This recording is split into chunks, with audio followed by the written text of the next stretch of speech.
Hello? Hello? Yes. Hello? Hello? Hello? Hello? Hello? Hello? Look at you with the offbeats. Yeah, look at that. That's like perfectly in. Okay. Well, welcome to Dipped in Tone, everyone. A rare in-person episode. Yeah. I feel left out because you have headphones on. Well, and I just took my hat off, and I'm realizing I have a red stripe across my forehead now. You just look like you've been working hard. Yeah. So, yeah. We should make this a more regular thing doing this in person. We should. I'm Zach. I'm Rhett. And we've heard you. We've heard the comments. And by heard, I mean we've read the comments. We're going to be doing more one-on-one episodes. We're bringing that back. Yeah. We love having guests on. It's great. It's been awesome. But we kind of miss just shooting the shit with the two of us. Old school. Yeah. So every now and again, we're going to do one of these episodes. And today we're getting into, it's basically the year in gear.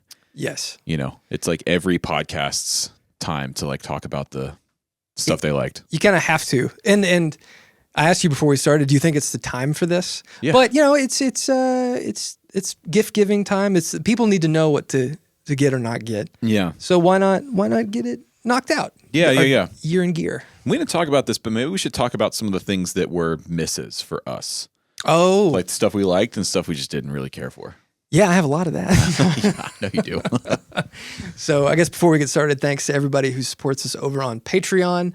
If you want to look into joining up on Patreon, just hit the link in the description below. And I think we're going to try to maybe shift some focus over there and make that more of the active community after. Yeah, we're still talking about it, but it's looking like we're going to make a big shift over towards that because a little inside baseball here. Patreon has been reworking their system pretty heavily, and it looks a lot more appealing based on compared to what it used to be. So and there's you can have a free tier. Yeah, it's basically they're trying to round up all the social media stuff and consolidate it so that you're not inundated with ads and you don't have to fight the algorithm to get seen. It's just if you want to be part of the community, you know exactly where to go. And so, but I don't know what the future holds, but we'll see. Yeah, just keep a lookout for it. We'll announce it whenever we get it up and running. But yeah, we're going to be shifting our focus. 2024 is going to be a big year. And we're working towards that in more ways than one. Yeah. So yeah, if you want to support the show, check us out on Patreon. Subscribe if you're watching on YouTube. Or anywhere you get your podcasts. If you're on Apple Music or podcast app, I should say, you can leave us a review and a rating. Helps new people find the show. So, thanks to our sponsor for this episode, StewMac. Yes. What do you have? Okay, well, so this is kind of unrelated, but I've been trying to get more organized in my life. So I've started like carrying around these little field notes books, and it's really helped out. So a while ago, StewMac sent me this pen, and I just grabbed it like off my desk. Looks nice. It's a great pen. Ooh. I don't know if they sell that. It's a nice weight, right? Yeah, I like a good heavy pen. It's a good heavy, like, twist to open pen. So I don't know. StewMac, if you guys don't sell this, you should, because it's a damn good pen. But if you're not in the market for a pen, but you are in the market for anything to keep your guitar in order, maybe you want to build a guitar. I'm working on a guitar right now. Oh yeah? So I'm going to be ordering some paint from StewMac. Yeah. So I need to get some aged nitro and all the things. Genuinely, lots of really good gift ideas over there for the guitar or bass player in your life. Mm-hmm. I think StewMac is kind of slept on for holiday season stuff because you can get some tools, get some setup stuff, great stocking stuffers.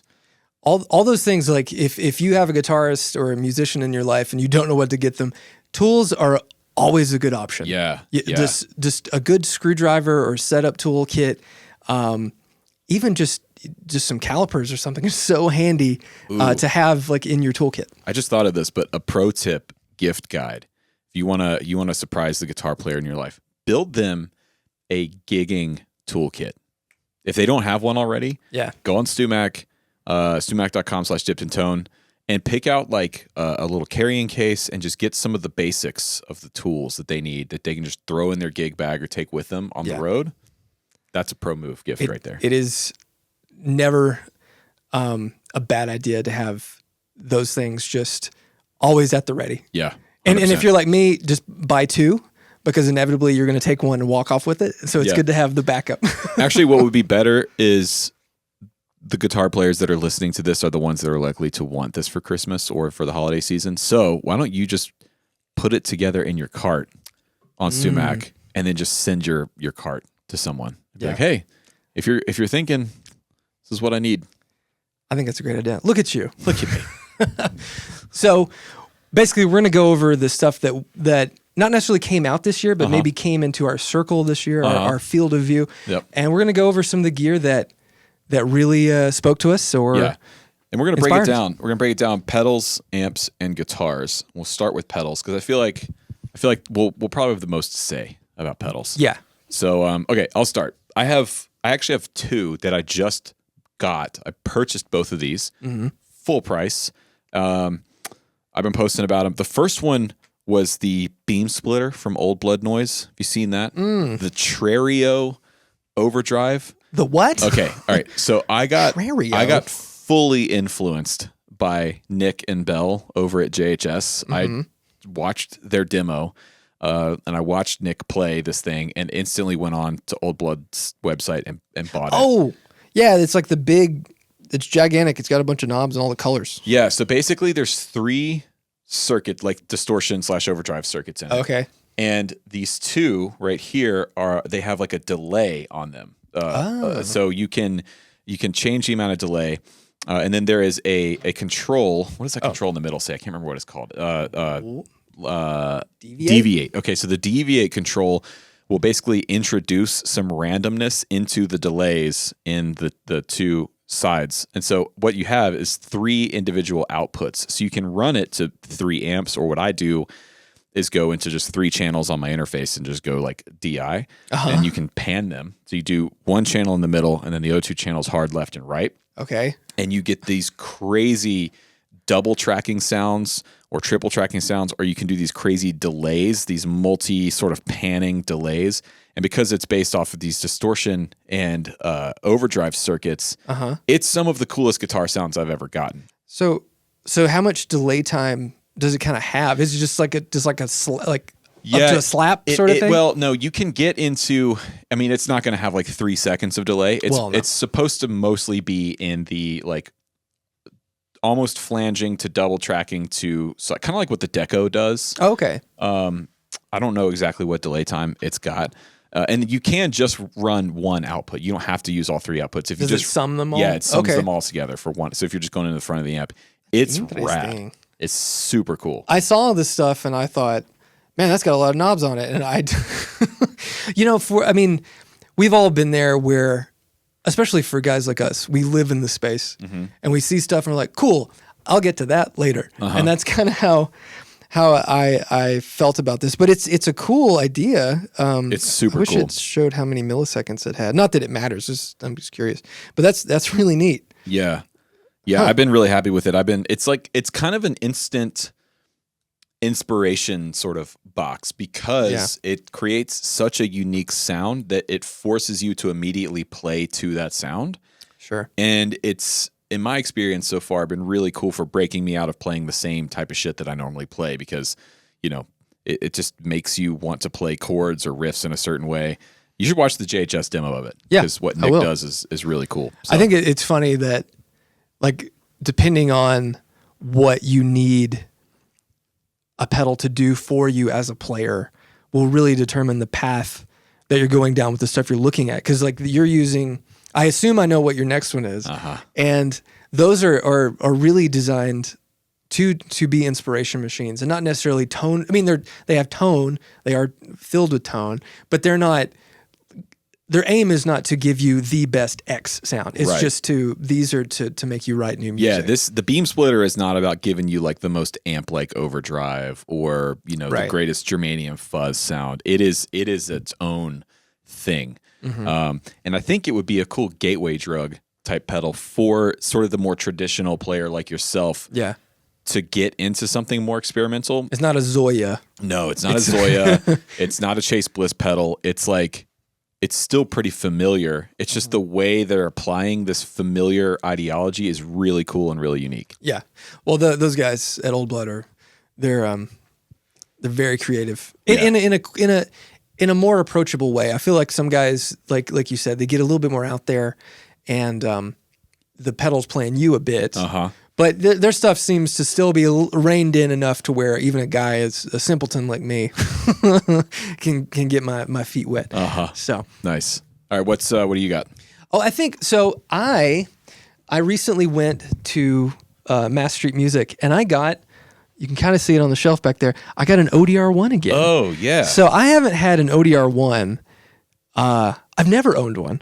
I made a clone of one because just living in a small town, it's like, I don't know, like there just weren't anywhere. Right. So I thought, well, let's make a copy.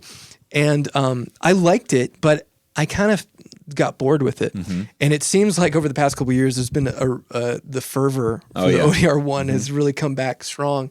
So they have them. That's the one that has the bass switch on the inside. Okay. And it just sounds really good. And again, to the point where I'm kind of reevaluating some of my other stuff because some of like the Mythos stuff. Yeah. Because that it kind of turned some notions on my notions on their head because I thought, I don't really like it. Yeah. Because I made one and I think what happened was I got burnt out. Right. And I got that and just, I don't know. Again, like all my picks are going to be so boring and safe because like that's just the kind of guitar player I am. But I think, I don't know, it's fun as maybe not a cautionary tale, but something that we do as guitar players. We go back to stuff we had and like a DS1. Right. Like you had your video a while ago about kind of, I don't know did you ever have one before that? No, I never had one. So I had one when I was 16. Yeah. Like everyone did my age. And you just think, oh, that's crap. Yeah. And then I got one again. I got a Japanese one like a year or so ago. And I realized, oh, this thing fucking rules. Why do you think that you got to thinking it was crap, though? Is it because you lived through the boutique era where you thought it was crap because it was mass-produced and everybody had one? I think I thought it was crap because, A, I didn't have a good amp. Okay. And B, I didn't know how to use it. Now, granted, that thing has a very weird tone. It's very bright. You know, it is its own thing. But when you have one of those that you hit with like a good amp, it's like, oh, and I think that might have been part of that. Like the ODR-1 thing, it's like so much, it's so responsive and it just takes what you have and shifts in a different direction, something different than like a Klon does. It's not giving you more of it, just kind of shifting it. But I think that's one thing, like revisiting things from your past when you have the gear that you truly know how to use. Right. Because I don't think I really, this was, like 2004? Yeah, almost 20 years ago. 20 years ago. Yeah. I didn't know what I was doing. Yeah. Well, see, at that time, like I didn't know, I wasn't into gear when I was growing up because I just didn't know. And nobody in my family, I wasn't like reading the magazines. This was before YouTube. And so I just didn't know what I didn't know. I didn't know about pedals because I just, I just thought guitars plugged into amps and that's how you got sounds, Sure. And it wasn't until like my early 20s that I started really digging into this stuff. So I kind of missed out on all that. Like I never had a DS1. I never had a Tube Screamer. I've never owned an ODR-1. And I didn't know about the ODR-1 until I started playing in Nashville in like 2015, 2016. I remember the first time I saw an ODR-1, I was at rehearsal and the other guitar player brought one in. I was like, oh, is that a Tube Screamer? And he's like, no, man, it's a Nobels. I was like, I don't. Yeah. What's that? He's like, oh, yeah, this is like the Nashville overdrive. This is what all the Nashville guys have used forever. And I was like, oh, well, that's cool.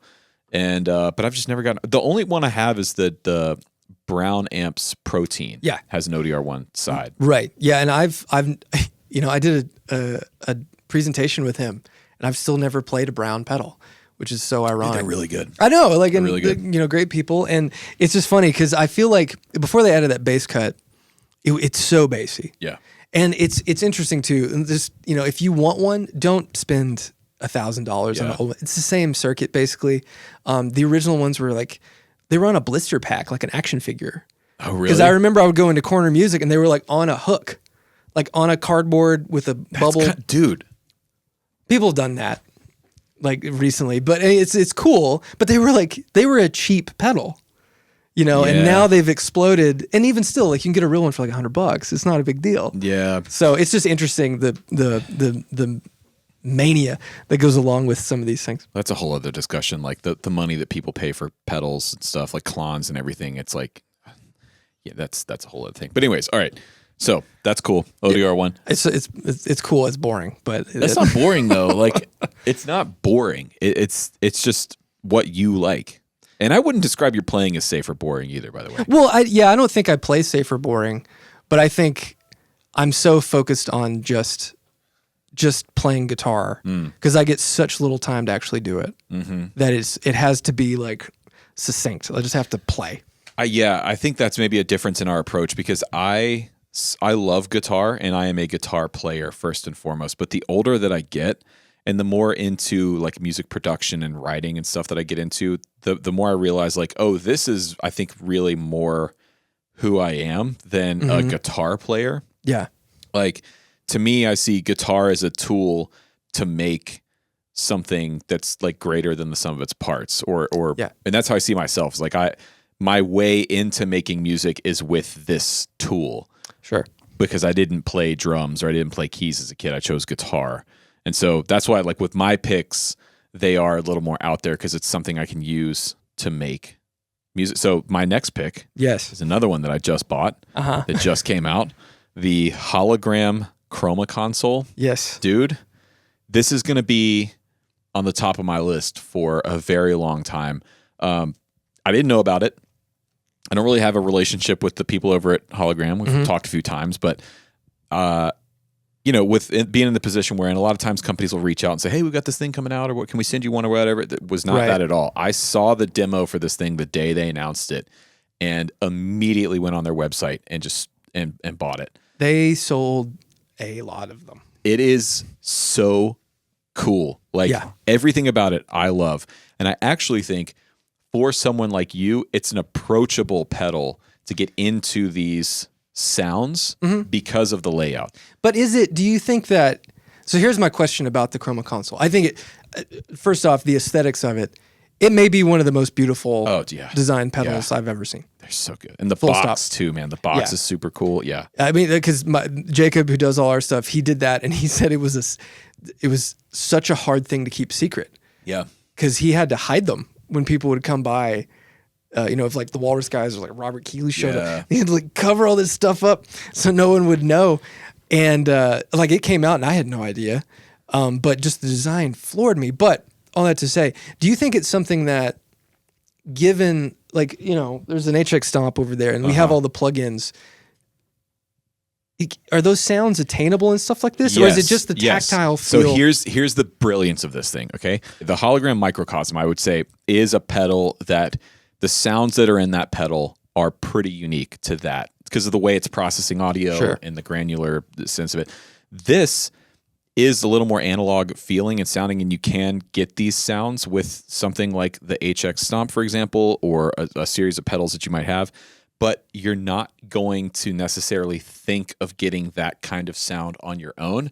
Okay. And it's cool because they took these effects and they arranged them in such a beautiful interface. It is like a little console. It sits on your desk. It's like at an angle, and it's just this thing that you want to interact with.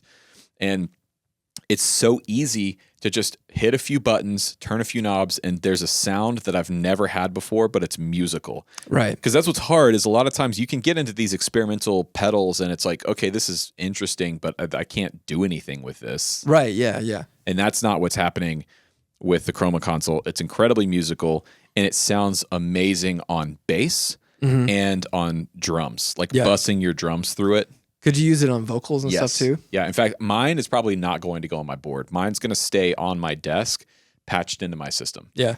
Yeah. I mean, it's a really cool idea, and I think that as an inspiration device, it's a brilliant thing to like condense all this stuff down. Because I mean, like even if you could get every sound in HX Stomp, like you'd have to dive into menus. Honestly, you'd have to do it on a computer. Yeah. And that thing, you just push a button to pick the effect and then adjust the parameters and you're set. And it has presets too. You can save presets, yeah. So, but I appreciate that at least mine, I thought it would come with a bunch of stock presets, but it's an empty. All the preset banks are empty, which I actually kind of like because it encourages you to just say like, no, do your own thing. And then when you find something you like, just save it. Yeah. I like that. I love the window with like the 4 LEDs on it, and they're animated it's so under there. Beautiful, yeah, and like it reacts to your playing, and then that's how you interact and dive into the menus. Oh, okay. Is based off of like the color of the LEDs and where the LEDs are popping up. Yeah.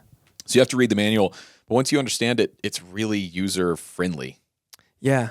It's funny. It's just like I see those things and I think that would be really cool, but I'm too chicken shit to just order something like that and buy it without trying it. So I have to come down to Atlanta and play it at your house. I should have brought it up, man. I didn't think about it, but yeah, no, I think it lives on your desk. You can't take it. I think I'm on a mission to kind of like get you into this world a little bit more. Than you know what's funny though?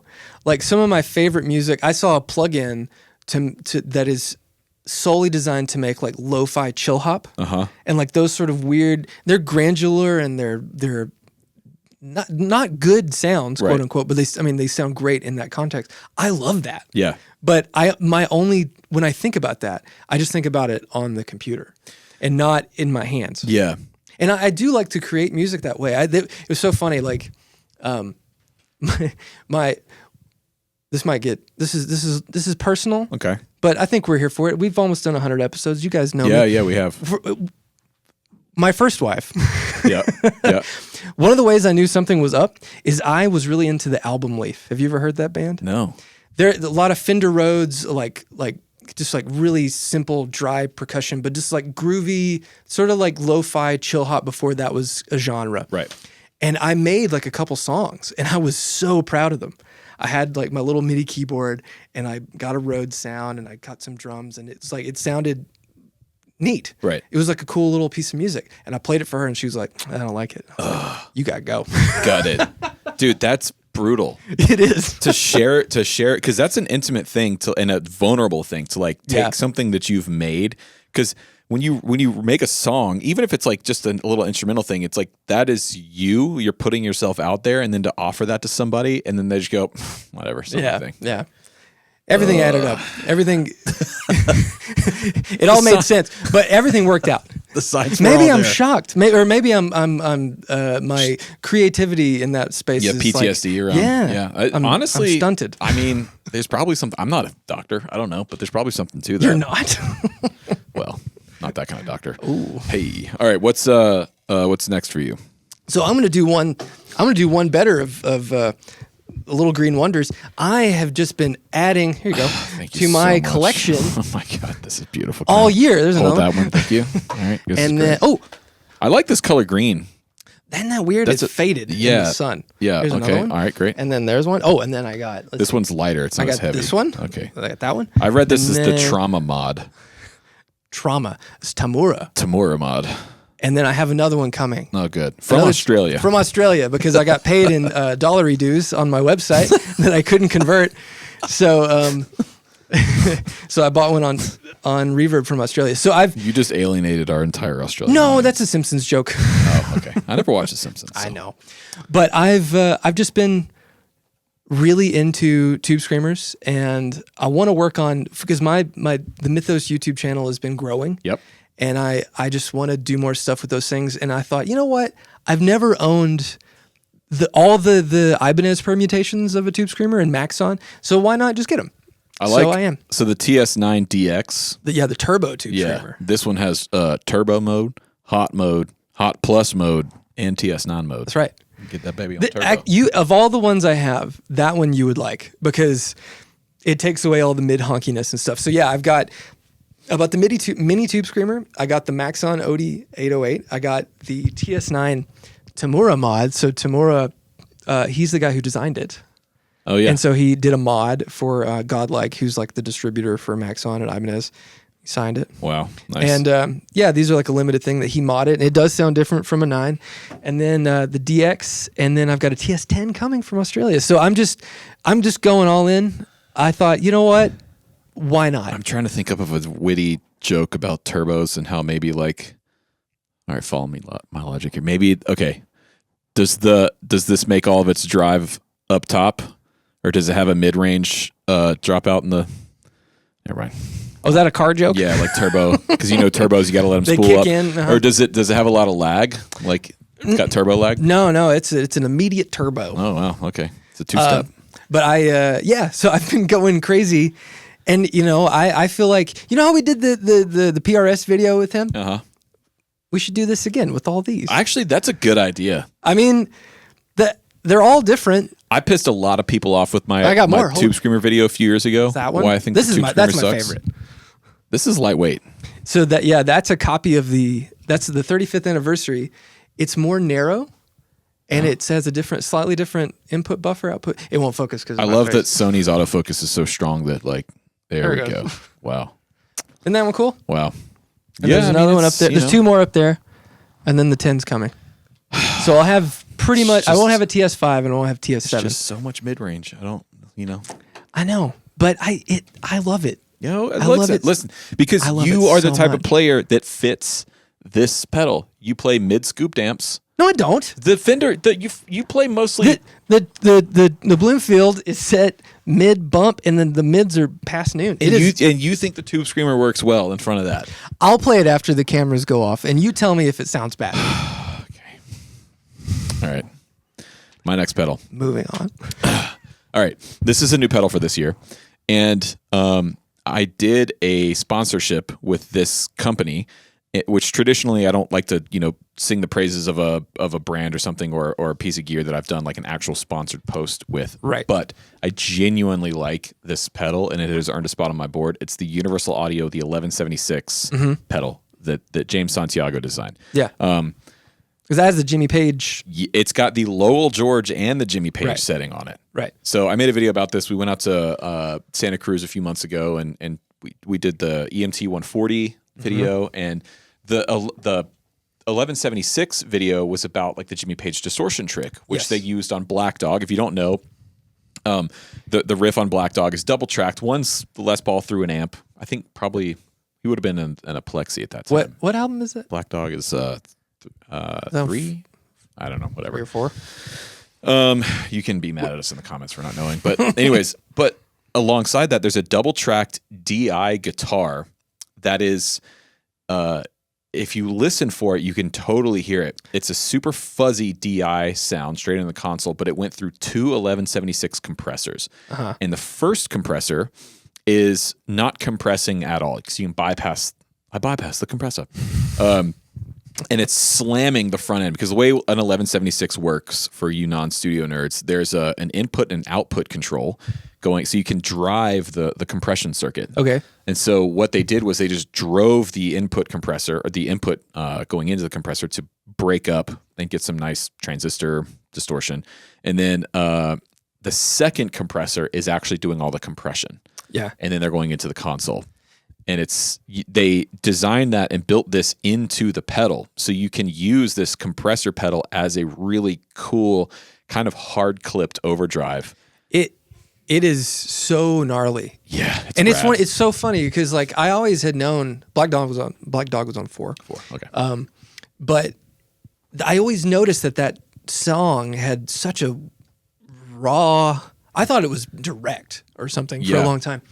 But when I saw your video and heard it, it's like, oh, that makes total sense. And it, in and of itself, it sounds terrible, bad. Yes. But do you use it? So how do you use this? I use it in front of an amp, like an overdrive. So do you use that mode? Yes. Okay. Yes, because you hit it, and then because the pedal also has an input and output control, you can goose the output and use it as a boost going into the front end of the amp too. So you get this really compressed, saturated boost that is unlike a typical overdrive pedal.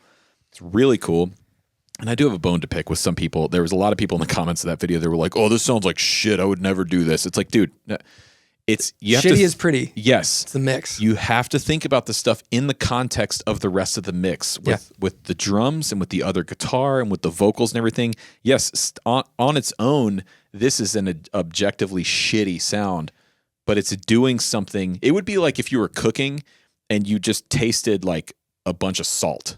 Yeah, and you were like, oh, this is gross. Like, yeah, a bunch of like cayenne pepper. Like, this is disgusting, honestly. But in the context of a greater recipe, it like salt elevates and it like boosts flavors. Like, I think the perfect example is a lot of like funk records. Like, if you listen to the guitar on that stuff, like in isolation, you're like, that's the most, who picked this? Yeah. But then you put it with a band. Yes. It all makes sense. So I think you can't judge anything like that in isolation. Yeah. You know? Yeah. So anyways, then the other setting is the Lowell George setting, which was also a pair of sustain, a pair of 1176s as well. Because what's cool about this pedal is there's 2 1176 circuits in the pedal. So there's 2 compressors in it. Is it analog or is it? Yeah, I think so. Man, I Pedal's believe small so. to Don't get quote all me on that that. stuff. But James Santiago designed it. I don't know. He's a wizard. He's a genius. I love James. I mean, he's the man behind the aux, which you can't see because it's behind me. But See my Proton pack. yeah, so the Lowell George thing, little feet, like infinite sustained slide sound, beautiful glassy kind of thing. Sounds great on bass. If you're tracking bass. And it's affordable and it's easy to use because they did the big compressor pedal last year. Right. Which is same concept, two compressors, but it's also got an LA2A and it's Yeah. got I think a DBX 160. So it's more complicated. Like you kind of have to know how to use a compressor to use that pedal. This one is like just throw it on your pedal board, flip the switch and go. It's interesting how many pedals UA released. Yeah. Because like there was those and then boom, like a couple weeks later there's more. And it's my only bone to pick with UA. It's not about how anything sounds, because I think UA stuff sounds, I mean, you can't say perfect, but it sounds really UA good. gear right It's now. all UA. Yeah. I feel like some of the designs are a little safe because I feel like the big pedal is all those bigger pedals, the gold and all that stuff. It's beautiful. It's such a beautiful enclosure and design. And the little ones, some of them look really good, but it's a little like it's playing it a little safe. Yeah, I think I suspect, I don't know, but I suspect there is an element of building to a price point with those. Well, with I the smaller don't ones. think you need to etch or mill out the enclosures or anything like that. But it's odd though because it is a custom enclosure. You're right. But I just think some of them the designs really pop, and then some are a bit anonymous looking. Yeah, you're right. But that's me looking at it from a pedal builder and like a guy who is so obsessed with like brand optics and stuff. Yeah. Well, in that to speak to their defense though, it does fit in the general UA aesthetic though. No, it's totally fine. And I don't think any one of those pedals are ugly. No, but they are safe, kind of bland. They're a little safe. Yeah. Yeah. Speaking of, did you see that the Edge is now using the UA pedals exclusively? He's not using amps on the Sphere gig. Is he using I think the Ruby and the Woodrow? Or I think the Ruby and the Dream, but I could be wrong on that. I just saw the headline. But to me, it makes total sense. Yeah. I mean, why wouldn't you? There's nothing on stage except a drum kit. Yeah. Why wouldn't you use that? Dude, they sound the Dream pedal and the Ruby sound incredible. The Woodrow's cool, but the Woodrow is kind of more narrow in its focus because it just does the spitty, farty tweed thing really well. And that's how they sound. Yeah. And if you haven't listened, there's not a video of it because the video got messed up. But I did a podcast with James at GearFest and we played all of them. And it's all like right to the recording and you can go listen to them. Yeah. And they sound great. Yeah, we did a video last year at Sunset Sound where James brought the amps, like the amps that those pedals were based off of. And Tim Pierce was there, Mateus Asada was there. And we were in Studio 2, which is where like Africa tracked Toto and where When the Levee Breaks was mixed and like really famous room. And we were just sitting in front of that Neve console, literally bouncing between the real amp and the pedal. And like Mateus couldn't hear it, Tim couldn't hear it, like I couldn't hear it. It was wild, really, really wild. That's awesome. All right, got another pedal? Well, I think the last thing that I'm thinking of, like stuff that really floored me, is the Poly Beebo.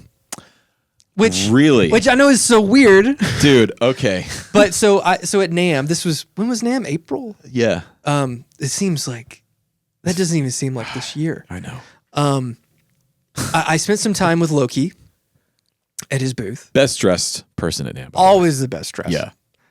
And what a nice guy. Oh, so nice. And so smart. And like he cracks me up because we share a lot of, well, why would I pay someone to do that? I'm just going to do that. Like he bought all the stuff to make the enclosures and all. It's like, I adore that sort of mentality.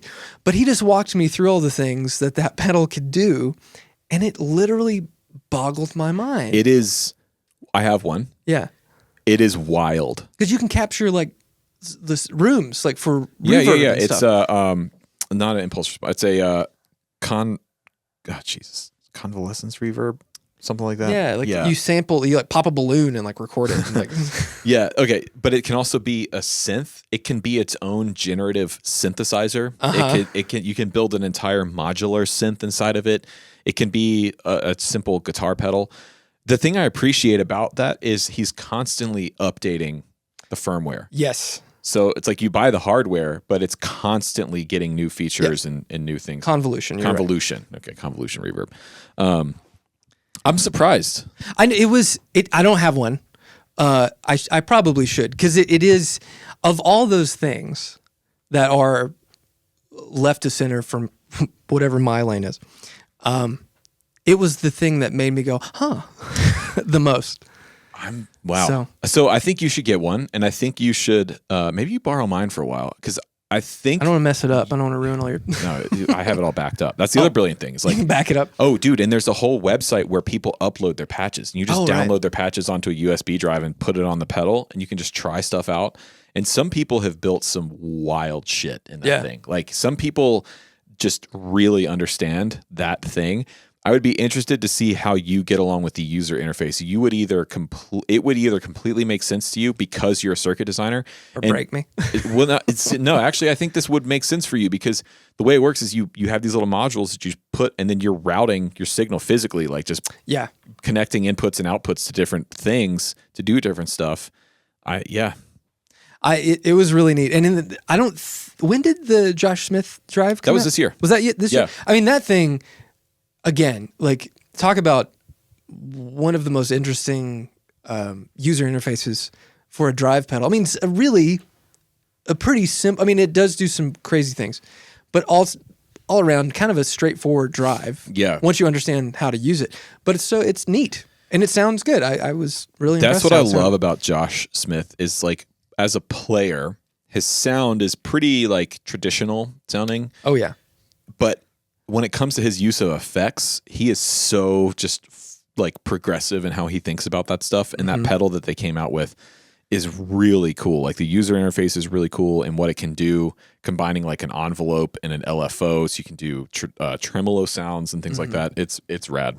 It's pretty wild, and it's so funny, the juxtaposition between Josh's sound and his playing, and then the gear he has. Yeah. But that guy. Every now and again you say, oh, that person could make anything sound good. He really is. He really can make he's on another planet. Yeah. Yeah. That's like we went and saw Mike Seal last night. Oh my God. I saw some of the clips. I was tending my double pink-eyed 5-year-old. Well. Just all gooped up. It was like, hey, Dad. It's like, speaking of goop, the JHS NOTAKLÖN. So I didn't have this written down, but I mean, a lot has been said about it already. I got one. I built it. It's brilliant, man. It's a really smart idea. The only thing that I think Josh is probably looking at it now and going, damn, is I saw the basket of the boxes they had to ship, and since it's in that big box, it's like a shoebox, all the boxes are just huge. Yeah, he's probably like, shit. Yeah, and they sold a bunch of them too, which is great. Well, we talked about it, me and Matthew, and on our podcast thing, and I bet by now he's definitely outsold the Klon. Oh yeah. There's only 8,000 Klons. Yeah. So within 48 hours, he'd whizzed past that. Yeah, which is wild. And I think it's funny, like, to call it. I know it is technically a kit. To me, as a builder of things, like, it's way easier to make a NOTAKLÖN than any piece of IKEA furniture. Oh yeah. And it's an odd thing to call it a kit when you don't really have to do much. It's a very safe kit, But that's by design. It had to be, because if they knew the scale that was going to be, and the support structure you would have to have. Could you imagine? Because I've built pedal kits. I've built your pedal kits, which are much more like a traditional parts kit. in a bag. Yeah, parts in a bag with directions, and you break out the soldering iron. Whereas this is like, the wrenches are on the PCB, which that's my favorite part. Brilliant. My favorite part. It is more. It's kind of like Lego in a way. It's like yes. It's just, you just kind of plug it in. Or and play Technics, it. if you were of the age. Right. But can you imagine if they sold that many like kits, like what you're talking about? It would be a disaster. It really would. You couldn't handle the number of people that would get a wire backwards or install a capacitor backwards or something, burn themselves on a soldering iron, and try and sue them for they had to do it that way. There's just no other way, and it makes sense. And I mean that's why so many sold. If you had to actually make the damn thing, they would not have sold however many thousands they've sold. What if they went with an extreme kit where it was like just the plans and you had to source the PCB and you had to source all the components and the enclosure? Like sourcing the part. Just sourcing the parts alone would give most people a panic attack. They could have called it like My First Pedal Company or something and just So we were looking at some lenses for something I'm working on. And I showed you Mouser, which has every component, and you saw just LED lenses. There's probably like, I don't know, 5,000 of them. Yeah, we're like, what LED lens should go on this thing? But all that's to say, with resistors, there's probably about 100,000 that you have to know how to sort. So it's a whole thing. But yeah, I mean, like, kudos to Josh. Like, what a gigantic win for JHS. Yeah, dude. My only fear, and this is just me being me, is that it's going to cause a lot of people to not buy a Mjolnir, which I hope not. But I hope what it does, it just wets the whistle of all the people. Because it's like, what a low barrier to entry, and how much better it's going to be than if you got like a Soul Food. I think it'll be a gateway drug for a lot of people into the Klon sphere, if you will. Fingers crossed. Because there's so many differences in, like, even just your Mjolnir offerings. You got the Wildwood, you've got the standard Mjolnir, like Joey and the Joey. Mass Street. Yeah. So, and people like this. People want to try I want to try different things. Like I've played all your Mjolnirs. I like the Wildwood one. Yeah. It's yeah. I don't think it'll be a problem, but what the hell do I know? Should we move on to amps? Let's do it. All right. So I have two written down. The first one that I got this year that is really blowing my mind is the Two Rock. Yeah. Classic Reverb. It's about time. It is. I mean, dude, I've known Two Rocks are great. I've played them, the whole thing. I met Eli at NAMM, and the thing I like was he and I met for the first time. You introduced us. We just start talking. Within 30 seconds, he and I were talking about old Porsches. Yeah. And that's all we talked about the rest of the day. Right. We were like walking out of the NAMM show together, just like running into stuff and just talking about old cars and he's the coolest. He's the coolest guy. He does all these amazing things. Even if he didn't even make Two Rock, you'd be like, man, that's one of the most interesting guys I've ever met. Yeah.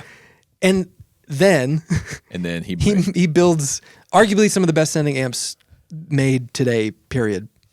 I have been there's a lot of amps that I really resonate with and love. I've been a huge Divided by 13 player for a long time, and I love Fred's amps. Yeah. My Port City, the Granville, I really love that amp. Yeah. There's, my vintage AC30. There's a lot of stuff out there that I really, really love. The Two Rock just does something different. It is hi-fi, meaning it's not bright or brilliant. Right. It's just, it's like the highest resolution amp I've ever played. It's like I'm playing in 8K. Yeah, yeah. Which at times is kind of scary. Oh, yeah. But like if you want to really hear like what your guitar sounds like or what your rig sounds like. What you sound like, good and bad, that amp does it. And it's 100 watts, and boy, does it move some air. Ooh, it was... So you got it and then gigged like a week later here in town. Yeah. And when we were doing sound check, I was there and standing in front of it, and I was like, I can't sit here. It's too loud. There was a poor couple sitting in front. I mean, they were right in the firing line of my amp. And I remember there was a few moments where I was like playing, and I would look down, and they were just kind of like, because normally I play with a plexiglass shield, but I forgot it. Yeah. Oh, well. And I had it on the 50 watt setting. And the thing I like about it was I had it on 50 watts, and I had the master basically as low as it would go, which traditionally just neuters an amp. Yeah. Like they tend to fall apart. Like when you're just kind of choking them like that, but this didn't fall apart. It still felt like it would, and it was still loud. It's not like it got quiet. No, it was very loud. It's very loud. But yeah, man, Eli's stuff is the Two Rock stuff is really next level, and it's expensive. I mean, That is a thing. That is a common complaint. But I like his approach to it, which was like, man, I run a business in California. All of the employees have benefits, 401k. We're building everything in America. We're sourcing the best parts. Like, yeah, it's expensive, but I think you get what you pay for in that scenario. It's one of those things that so many people ask, like, what about it versus X or Y or Z? And there's visual comparisons for sure. Mm-hmm. Some people are doing stuff with a similar circuitry or outright copied what Eli has done. But the little attentions to detail that are existing in the cabinetry, every component is manufactured for them. Their pots are to their tolerance and stuff. The transformers, and he like drives. It's all like within California. Yeah. So it's. I mean, I know that's like, sure, he could do it somewhere else in the States and it might be a little cheaper, but that's not what he wants. And sometimes you have to trust someone's vision and their what they're promising is going to deliver. And I feel like it with them, especially now since Eli's taken ownership and done everything, it truly is the best you can get. Yeah. And that's why my amp is the Vintage Deluxe, the new 2-Rock. Yeah. Because I played one at NAMM and just went, I gotta have it. So put me down, let me know. And he was here visiting a few weeks ago, and he said, "Oh, I'm sorry, I haven't gotten yours done yet. I'm building yours with all NOS Fender parts. It's like all vintage, blue caps and stuff." And I was like, "Why?" And he's like, "I just really want to for you." It's like, okay, I did not ask. Yeah. But I'm excited. I'm getting the 35 watt tube rack with a 115. Oh my God. So that's going to be sick. There is none finer. It really is. And it's like, I think people hear us say that thing and think, oh, these guys, blowing smoke, or look at these rich guys or something, that people say those things. But once you play it, it's like the switch goes off in your head. Yeah. And I should point out in full transparency, I have not paid for mine. Mm-hmm. Like I did the same thing, like put me down, everything I've said, I fully stand behind and would say whether or not I had paid full price for it or not. Oh, yeah. There's no, every time I play a used one of one I don't own, I go, oh, I should probably get this, right? Oh man. I have one more amp. Yeah. That I actually haven't talked about. Have you shown it on your channel? No, No, not yet. Okay. I have used it though a bunch to record with some good treble stuff. Mm-hmm. Orange OR30. Yeah. Okay. So for a long time, for my 30th birthday, my friend Rick got me a old Orange AD30, the single channel one from the early 2000s. Those are great. When Gibson owned them. They're hard to find. And I actually didn't know about them, but Rick found one and he bought it for me as a 30th birthday gift. And he was like, I used to have one of these at the studio. And, I'm going against my better judgment and giving it to you instead of keeping it. And he still gives me shit about it. He's like, I should have never given you that because they're hard to find. He thought he was going to be able to get another one. They make the AD30 now, but it's a 2-channel version. The one I have is the single channel version from the early 2000s. And it is like an AC30 on steroids. Yes. It does what the AC30 chime thing, but with way more gain on tap. It's one of my favorite amps. It's like if you swung an AC30 with a baseball bat. Yeah, exactly. And for years I was saying, man, Orange needs to bring back this amp. And actually at NAMM 2 years ago, I talked to the people at Orange, the son of the owner, Charlie, of the founder, Charlie. And I was like, man, you guys got to bring, I know you do the dual channel, but you got to bring it back. He's like, well, it's the same circuit. And I was like, no. Right. No, the single channel, you got to bring back. Well, they kind of did, right, in a way with this OR30. It's built in England, single channel, 30 watts, just badass. It's a rock and roll amp, man. Yeah. And it does cool. It's got cleans and everything. But if you want an amp that breaks up in a super classic, old school way and moves air, but is not going to rip your head off, I really like the OR30. Yeah, I love every English. Those 8030s were incredible. I remember playing those back in the day in high school and stuff. But any of the old English ones that I played were just like you get it. Yeah. But Yeah, I can't wait to hear it. Yeah, the single channel 8030 is what Jimmy Page was playing like in 06, 07 on the reunion tour. And then in the documentary, It Might Get Loud, that's his rig. He had black ones, the single channel 8030s. And yeah, God, they're rad. They're very cool. I think for me, the only other amp is not even an amp. It's the Neural DSP plug-in amps, which I use for all my stuff now. And they sound so good. Yeah, man. Tone King one is far and away my fave, but I like the Mesa Mark II C+. I use the Petrucci one for like the cleans on it because the Tone King gets clean, but it doesn't get clean. And the Petrucci one, you can get like that high headroom pushed clean thing that doesn't just totally turn to gain. You can get a little bit of that front end push, but still remains clean. They just sound so good. I got the Rabia plug, and it's like they're all so out there and can do so much stuff. But if you just boil it down to the bass guitar tones, they sound great and they work so well into what I'm doing. And then I use pedals into the front end of the Apollo, and it sounds awesome. Yeah, man.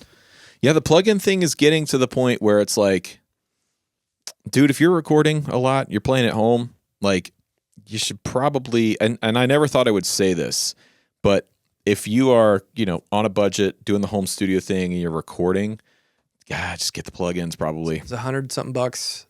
It's there. Invest in some decent little speakers. Mine are cheap and they sound fine for what I'm doing. But I think if you're trying to record in this day and age, and you don't have an HX Stomp and the microphones or any of that preamps stuff, and all the outboard gear, just get the thing. Just get the plugin.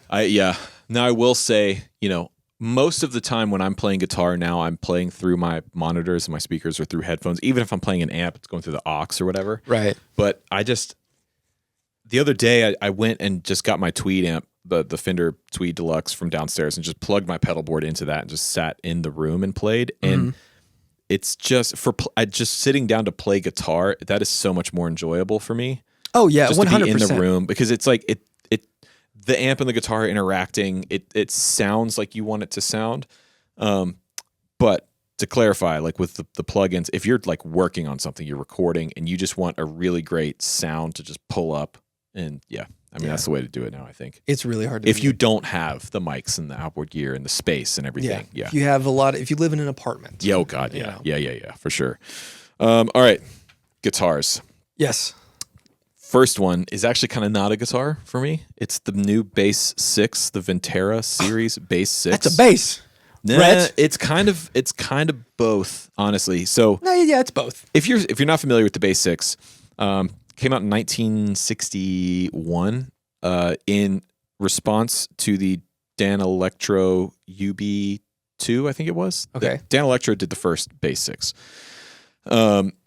It's a 6-string guitar that is tuned an octave down. So it's EAD GBE, but it's all just an octave below. So your low strings, your low E and A string are in bass territory. Right.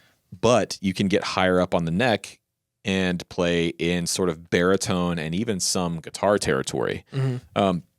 Famously, were used in the 60s a lot, like Glenn Campbell, Wichita Lineman, Carol Kay played bass, but then it was also doubled with the Bass 6, and then Glenn Campbell used the Bass 6 to play the solo and the melody and everything.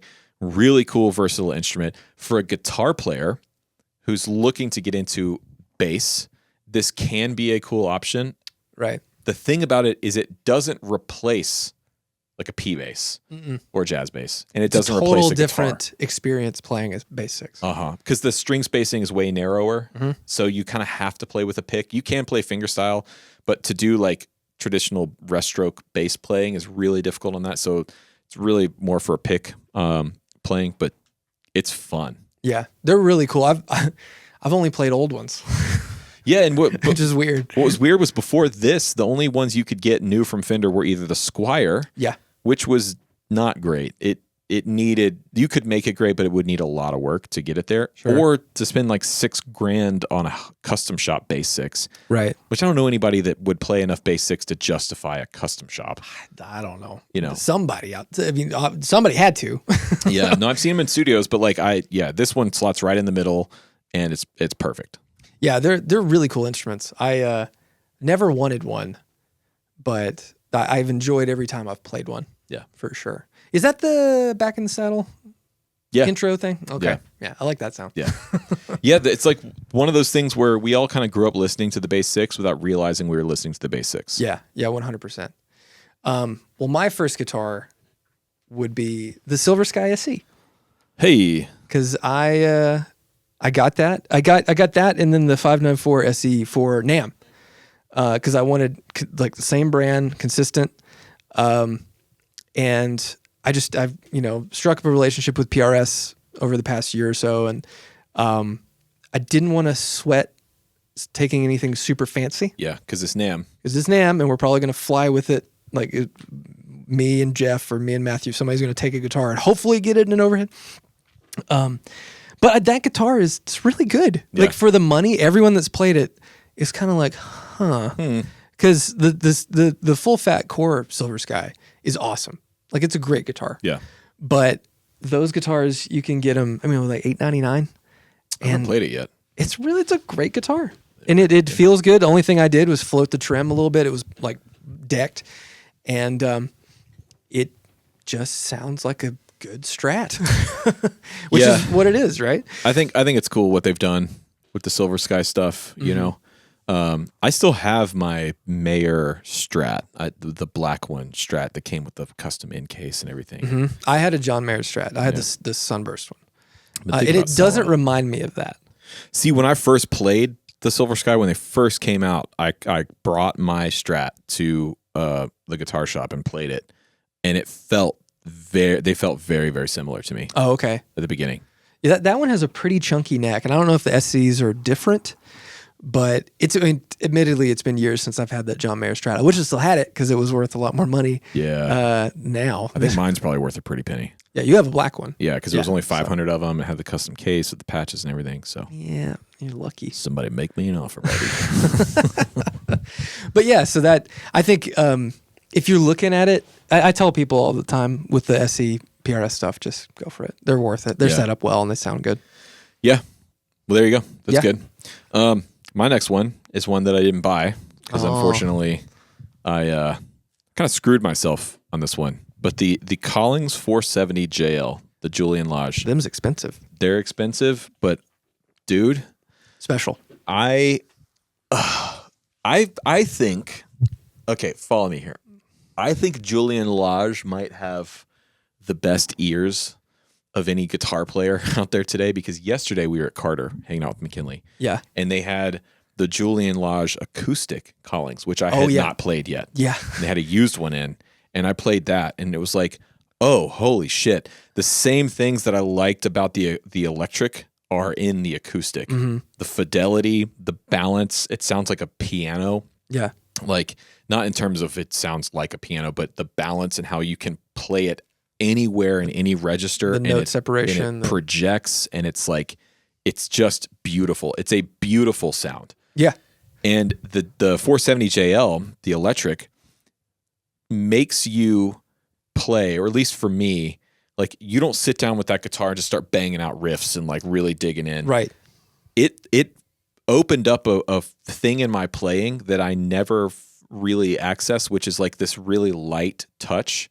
Yeah. Because it was so responsive and so sensitive that like I didn't want to play it hard. I felt like I was gonna overpower it. Yeah. Like, not to say that it was like fragile, but it just was so sensitive that like every little like nuance and detail, and I was playing it through a 2-rock at Maple Street Guitars in Atlanta.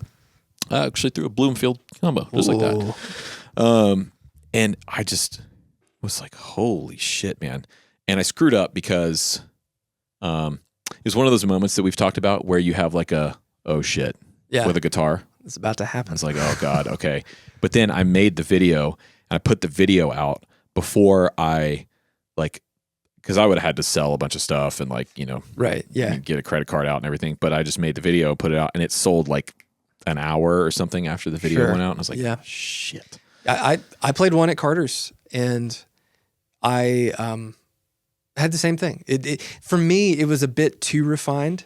Like, I don't feel like I feel like that's a maybe in 10 or 20 years kind of guitar for me. but it truly had like the most perfect balance.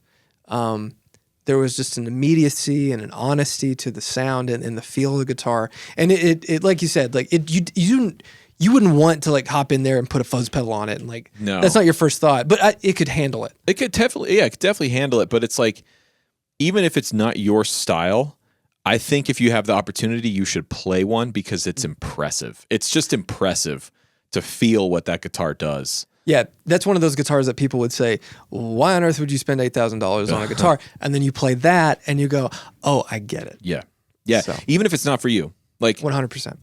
But damn. So I'm gonna be, it's not quite the right time, but I'm gonna own one of those one day because that's a special instrument. Yeah, they are. They're incredible. Speaking of special, the same day I went and played the Julian Lage, I came home with this. Hey. My Gibson 1959 reissue custom shop 335. So I got this at Guitar Center, and I decided, I was having my gear life crisis yet again, that I'm going to trade off a bunch of stuff. So I traded the Tony the Tiger and my Firebird. I lost money, and I know I lost a lot of money. Yeah, but you got rid of two of your less attractive guitars and got this.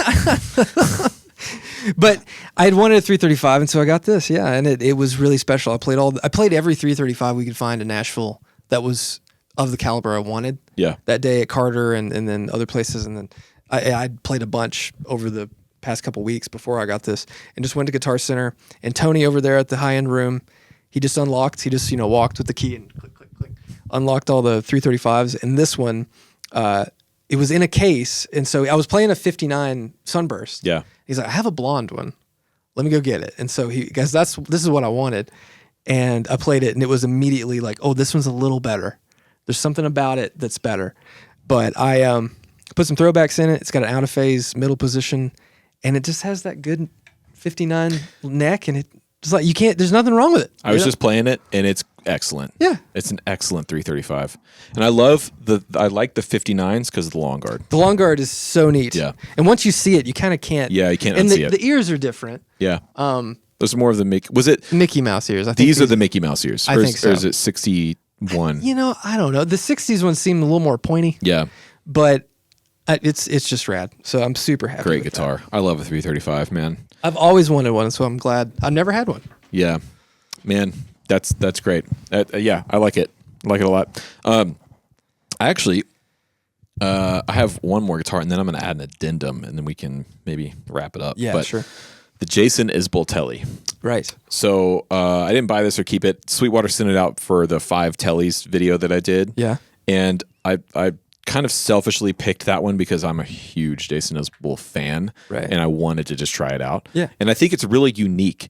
And, because with Fender, there's a million different Tellys that they make that you can get. And that one is really cool because in the price point, which I think is like, it's like 1,800, yeah, something like that. It's a road-worn finish, but it's got really great pickups in it. It's got they're based off of a custom set. Now I'm forgetting all the specs, but it's okay. It has an oiled neck. Yeah. Which I actually didn't know until I unboxed that one when they sent it out. And I sent it back, and I kind of wish I hadn't. I wish I had kept it. But it's just a cool, double-bound, great-looking burst, rad Telecaster with a great set of pickups and a really comfortable neck. It feels worn in.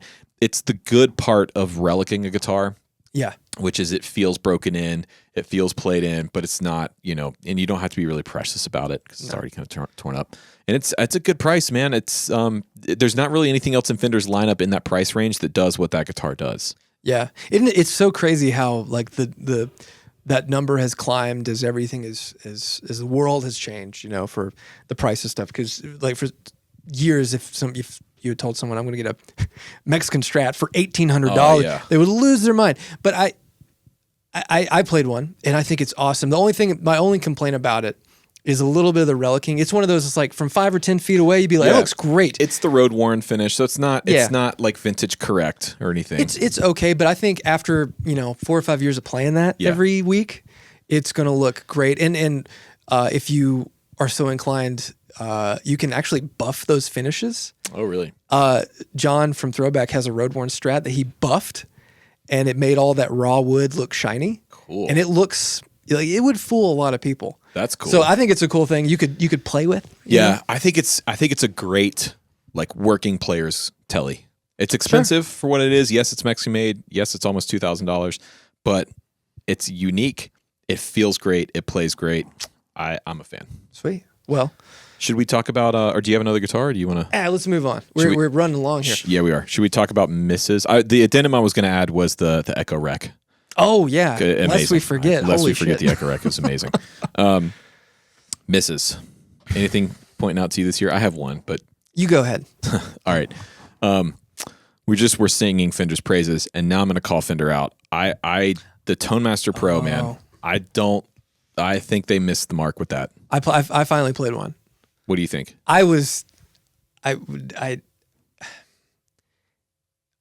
Baby's first modeler. Yeah.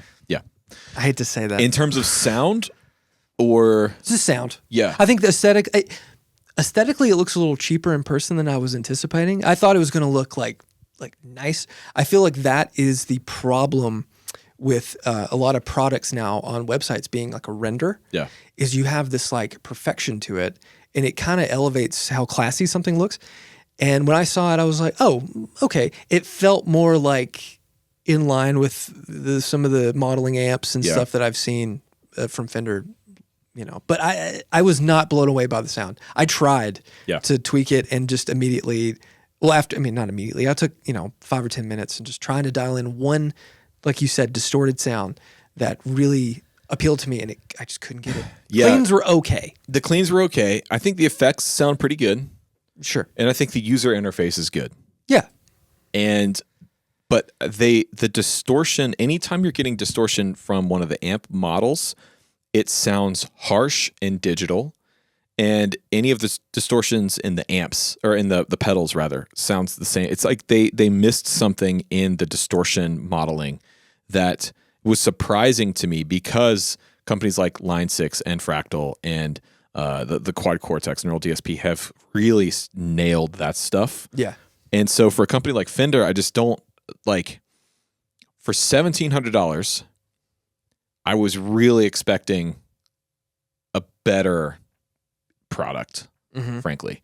And I have been vindicated in that, because they sent a lot of them out, as Fender does. Fender is notorious for this marketing style where they just send out 1 billion of the units to everybody, the players and influencers and everything.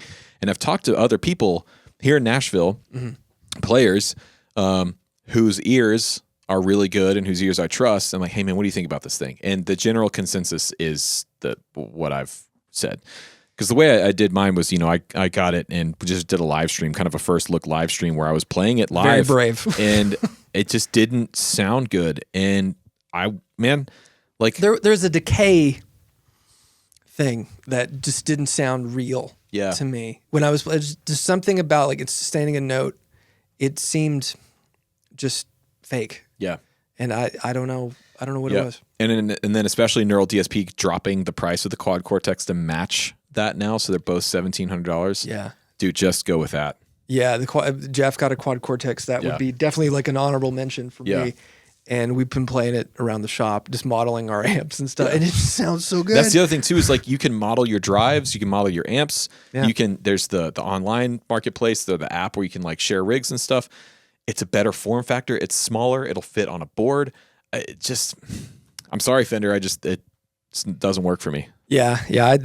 I'm trying to think if there's anything else that came out that really disappointed me, or something that I got that I was But I don't think there's much that I played. Like that was probably the thing that had the most praise right out of the gate, and then I tried it and just I said, oh, this is going to be on sale by Christmas, and that sucks. I love Fender. I don't want this to happen. No, but and I don't like talking negatively about this stuff, because there are teams of people where it's like they've been working on this for a long time, and people worked really, really hard on this product. It's not like, yes, Fender's a big corporation, and yes, it's a bit soulless like Gibson and like a lot of these music companies are, but behind all that are real people that are working really hard on this stuff, and we get to know a lot of these people, and they're cool and they're good players and everything. And maybe there's some stuff going on behind the scenes with this product that we don't know about, that maybe they had higher hopes for it and the bean counters got involved or something. I don't know. Yeah. But I just know that there's a lot of hype around it, and it just doesn't live up to the hype. Yeah. But, this is the first take, or the first, firmware that so the beauty of digital is that it can be corrected, hopefully. Yeah. So, I mean, they've proved that they can do everything with the Tone Master amps. Those all sound really good. They can, distort and sound right. But I think in a few months' time, they're going to do some more revisions, and hopefully it'll kind of they'll get it in out. line. Yeah, I love the Tone Master amps. Right, they're fantastic. But then that was the other part of it too. Was like it shares the Tone Master name, so I was expecting something really, really good, because the Tone Master Deluxe and the Super they're good, man. Compared to like the modern, I wouldn't put them up against the vintage one, but oh no, for the modern stuff, they're really great. So yeah, 100%. Well,